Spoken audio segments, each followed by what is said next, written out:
The 22nd mark, T-minus 20 Cape Kennedy, Florida, the 11th of April, 1970. On the launch pad is Apollo 13, bound for the moon. The countdown unwound. We have ignition sequence start. Engines on, 5, 4, 3, 2, all engines running. We have commit and we have liftoff at 2:13. The Saturn V building up to 7.6 million pounds of thrust, and it has cleared the tower. This is Mission Control Houston. We appear to have a good first stage at this point. Apollo 13's commander, Jim Lovell, considered the mission the smoothest of the space program. This is the crew of Apollo 13. Wishing everybody there nice evening, and we're just about ready to close out our inspection of Aquarius and get back for a pleasant evening at Odyssey. Good night. When Apollo 13 was nearly 56 hours into space and 200,000 miles from Earth, Mission Control told the crew, "We're bored to tears down here." Not for much longer. Okay, stand by. Okay, Houston, we've had a problem here. This is Houston. Say again, please. Yes, Houston, we've had a problem. We've had a main B bus undervolt. Roger, main B undervolt. Okay, stand by, 13. We're looking at it. And we had a pretty large bang associated with the caution and warning there. And as I recall, The relaxed routine was shattered. Apollo 13 was shuddering violently and failing to respond to the controls. It was the beginning of an epic of endurance and ingenuity, which was to test the nerve of Mission Control and its 3 astronauts to the very limit.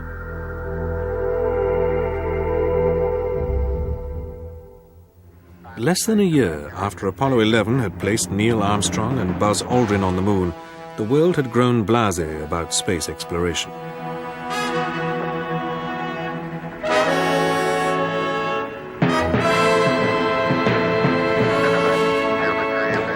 It seemed almost as effortless as the lazy somersaults described by astronaut Ed White, spacewalking above the Pacific Ocean in June 1965.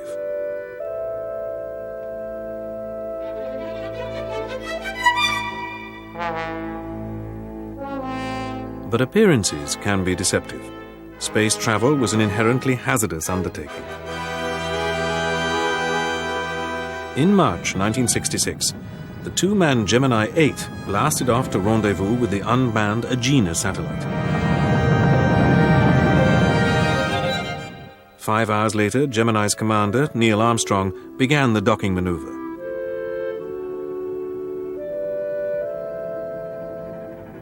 The 2 spacecraft came together as Armstrong nudged Gemini's nose into a docking collar mounted on Agena.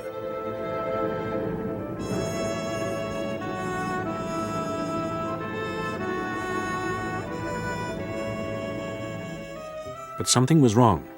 Agena and Gemini began to spin like a top. Armstrong and fellow astronaut Dave Scott were close to blackout as the assembly revolved at a rate of 60 times a minute.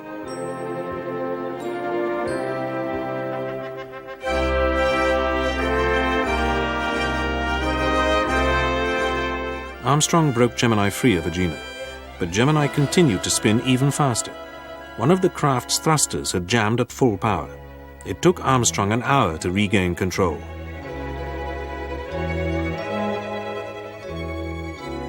Gemini was brought back to safe splashdown in the Pacific. Disaster had been averted by a whisker.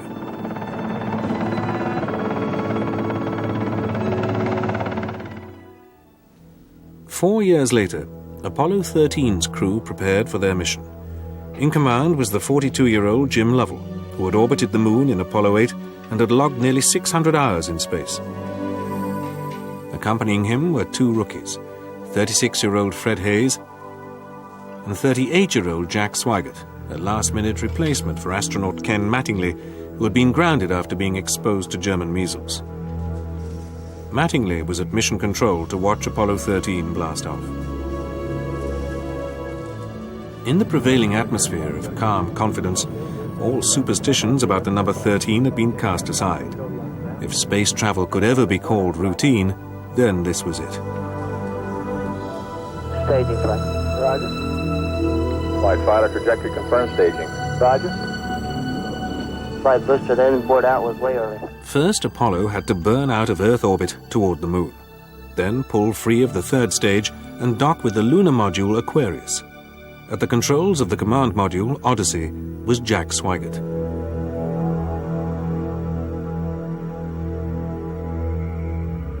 We're hard docked, Houston. Roger, understand hard dock. Good deal.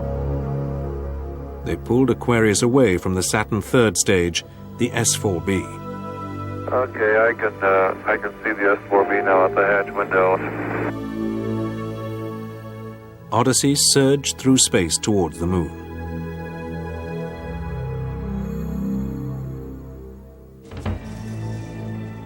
Monitoring every move from Houston was Flight Director Gene Krantz. Okay, Houston, we've had a problem here.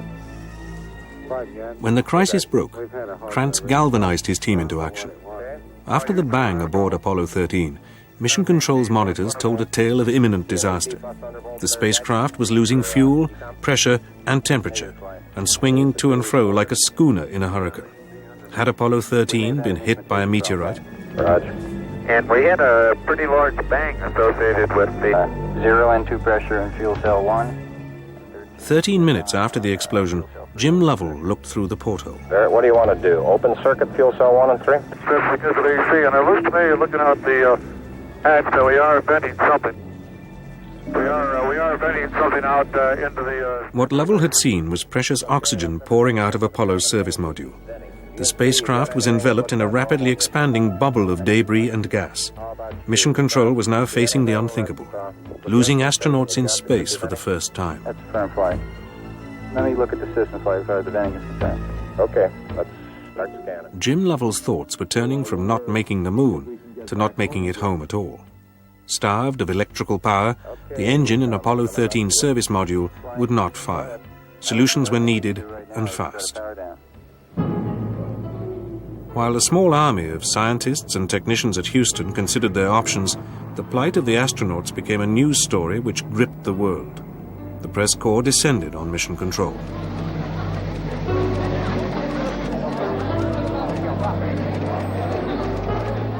The flight of Apollo 13 was about to turn into an extraordinary human drama.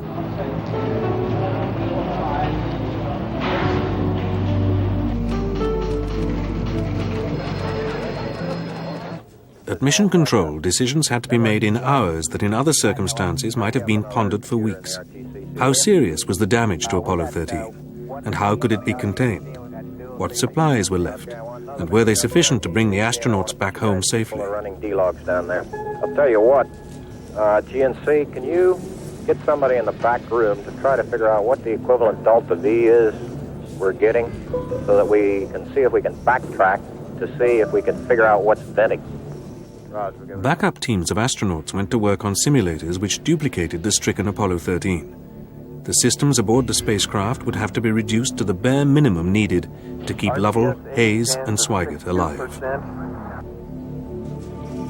Now the first and crucial decision was made.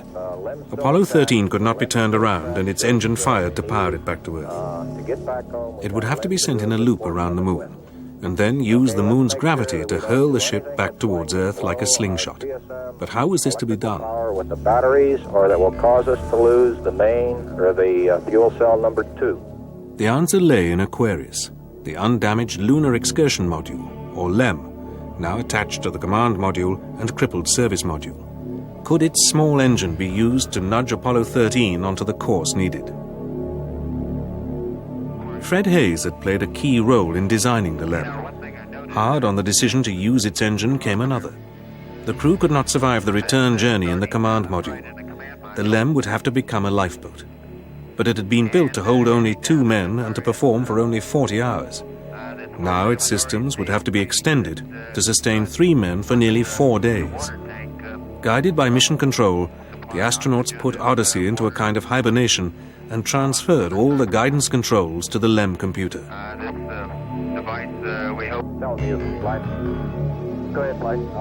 Lovell, Hayes and Swigert were now crammed into the lunar module Aquarius, attached to the dormant command module Odyssey.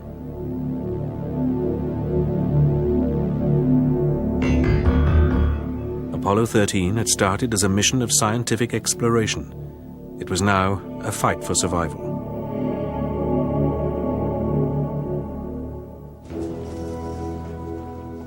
It could have been worse.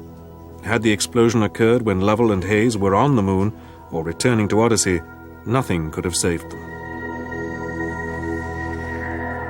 The first milestone, and I consider this after the accident, I guess, more or less the survival now. The first milestone was to get alignment on the LEM platform. Alignments are important, you know, because without knowing exactly which way the attitude of the spacecraft is in space, there's no way to tell how to burn or how to use the engines of that spacecraft to get the proper trajectory to come home. By now, Houston had devised the maneuver which would give the astronauts their best chance of survival. They would go for a brief burn before Apollo 13 reached the moon, placing it in the so-called free return trajectory. This would be followed by a second burn to drop them into the slot for re-entry into the Earth's atmosphere. 5.5 hours after the blast which had crippled Apollo 13, the astronauts prepared to fire Aquarius descent engine in a 31-second burst. He needs to put his throttle to min also, Mike. Throttle to min. Jim Lovell takes up the story. This maneuver again was completed on time, and because it was a manual burn, we had a 3-man operation. Jack would take care of the time. He'd tell us when to light off the engine, when to stop it. Fred handled pitch maneuver, I handled the roll maneuver, and I pushed the buttons to start and stop the engines. Aquarius, and you go for the burn.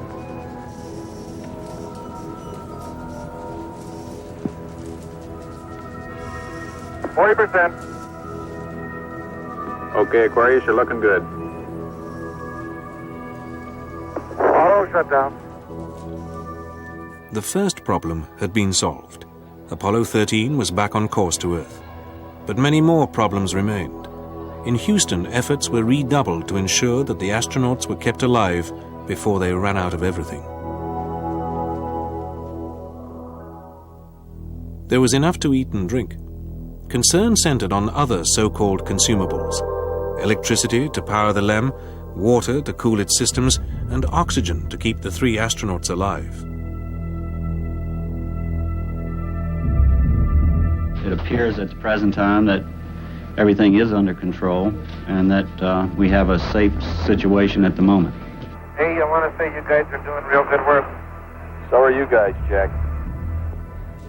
Another key decision had to be made before Apollo 13 disappeared behind the moon: where to bring it down.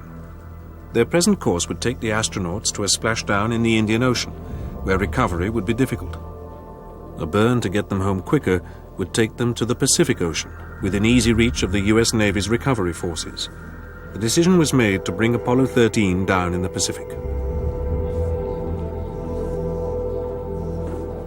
Meanwhile, conditions on board the LEM were deteriorating. The astronauts' most dangerous enemy was now their own exhaled breath. 36 hours after they had retreated to the LEM, a cabin light flashed a warning that carbon dioxide was reaching dangerous levels.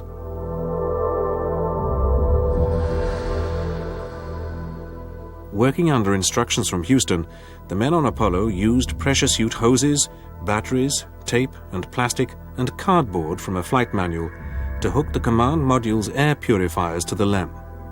Later, Jim Lovell compared the process to building a model aeroplane.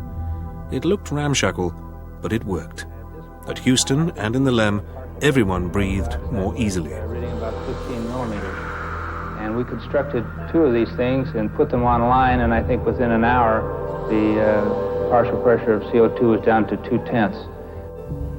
So you see that survival now became one of initiative and ingenuity, and it was one which the ground continually helped us along. We had all kinds of people on the ground trying to think up ways of extending our lifetime. Apollo 13 looped around the moon, so near and yet so far. But the astronauts were not out of the woods yet. Another critical burn was approaching when they resumed communications with Houston. Let's get the cameras put away. Let's get on to the burn. We have 1 chance now. At Mission Control, the press corps was in full cry, following the astronauts every step of the way. Well, that was going along with the ignition. The moment of truth arrived. Jim, you go for the burn. Go for the burn. Roger, understand. Go for the burn. Guidance okay? We're good, flight. Control okay? We're okay, flight. Tell me we're go, flight. Inco okay? We're good, flight. Ground confirms ignition. We're burning 40%. West Houston, you're looking good. Roger. Shut down. Roger, shut down. I say that was a good burn. Roger, now we want to power down as soon as possible. Immediately after the burn, Lovell began to power down the LEM. To conserve electrical power and cooling water, the mission commander shut down all but Aquarius' vital life-sustaining systems. The parts of the craft exposed to solar radiation now became blazingly hot, while on the unexposed dark sides, the temperature plummeted. Unable to don their spacesuits in the LEM, the astronauts were cold, damp, and prey to depression. Teflon overalls turned slimy and freezing to the touch. Jim Lovell likened their plight to frogs in a frozen pond. We have to start thinking about getting people back to sleep again because I didn't get any sleep last night at all. Command module just slowly kept going down in temperature until I think just prior to reentry, it was down to about 38 degrees. And along with that, it was a sort of a chilling coldness. The walls were perspiring, the windows were completely wet, and it wasn't too healthy. I recall that we went in there to get some hot dogs one day, and it was like reaching into the freezer for the food.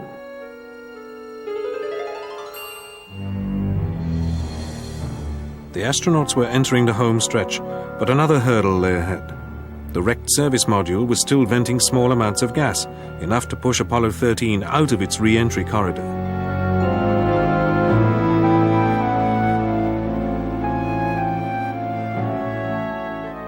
Experts at Houston decided that another engine burn was needed to achieve exact alignment into the narrow re-entry corridor through the Earth's atmosphere. We're at burn attitude, flight. College. Ignition. Thrust looks good. Shut down. Hang in there, it won't be long. The astronauts were unaware that they had become the center of attention for almost the entire planet. Millions grabbed every scrap of news as Apollo 13 drew closer to Earth. Millions more prayed. Lord, your astronauts will come back safe. If I may be serious for one moment and ask the entire audience for a moment of prayer for the crewmen of the Apollo 13. We'll hold silence for a moment, please.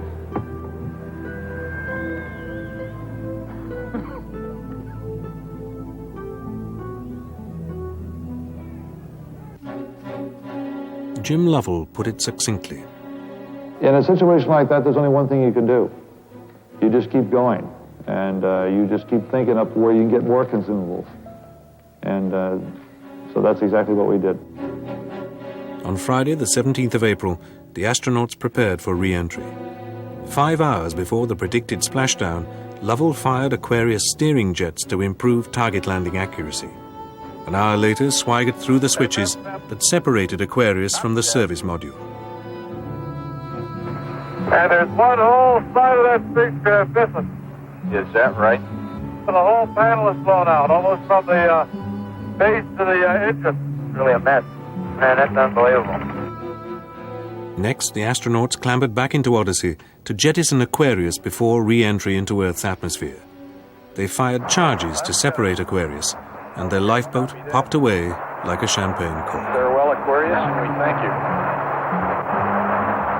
An hour later, Odyssey hurtled into the atmosphere at 25,000 miles per hour. Inside the module, it started to rain, as gravity forces detached water droplets from the walls. For 3 minutes during re-entry, the command module fell silent, as an ionized sheath cut off all communications with mission control. One last question remained. Would Odyssey's parachutes work? Houston held its breath. The tension was almost unbearable. We have about a minute and a half to go during this period of blackout. A worldwide audience tensely awaited splashdown.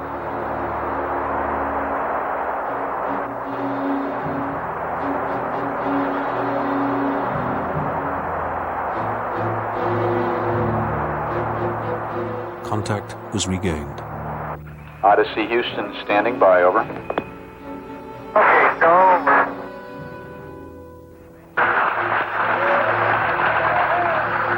Odyssey Houston, we show you on the mains. It really looks great. Apollo 13 had broken through cloud over the Pacific at 2,000 feet, swinging lazily between its 3 chutes.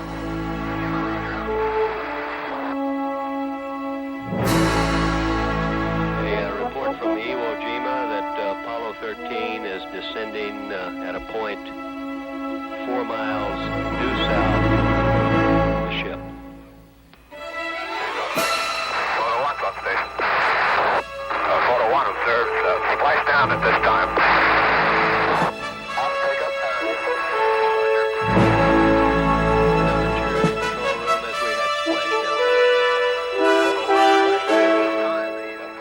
Remarkably, it had been the most accurate splashdown of any Apollo mission to date. The carrier Iwo Jima had been barely 3 miles away. Her helicopters hovered to lift the astronauts from Odyssey. That's okay. Home at last. Climbing out of the command module and is in the egress raft.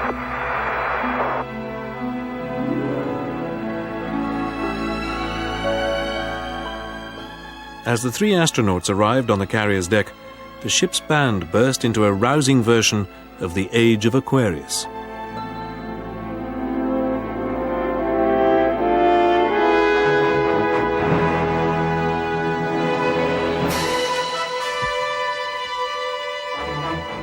Now it was time to celebrate at Houston and break out the traditional cigars.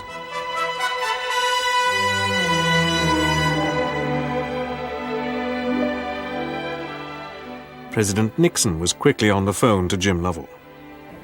I recall, Captain, that when I spoke to you on the phone, you said that you regretted that you were unable to complete your mission. I hereby declare that this was a successful mission.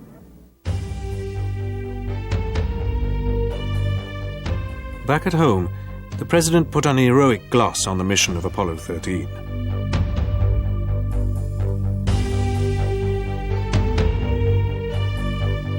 The astronauts truly were heroes, but the explosion on board the spacecraft had threatened not only their lives, but the entire manned space program.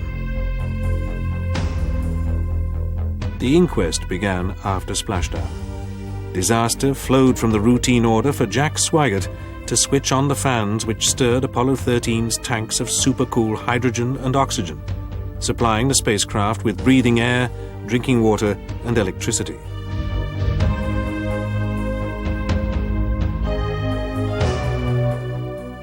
Two electric wires touched, sparked, and set fire to the tank's insulation. Then came the bang, which ripped out the side of the service module. The lingering death it had threatened was thwarted by the courage of Apollo 13's crew and the coolness of the men at Mission Control.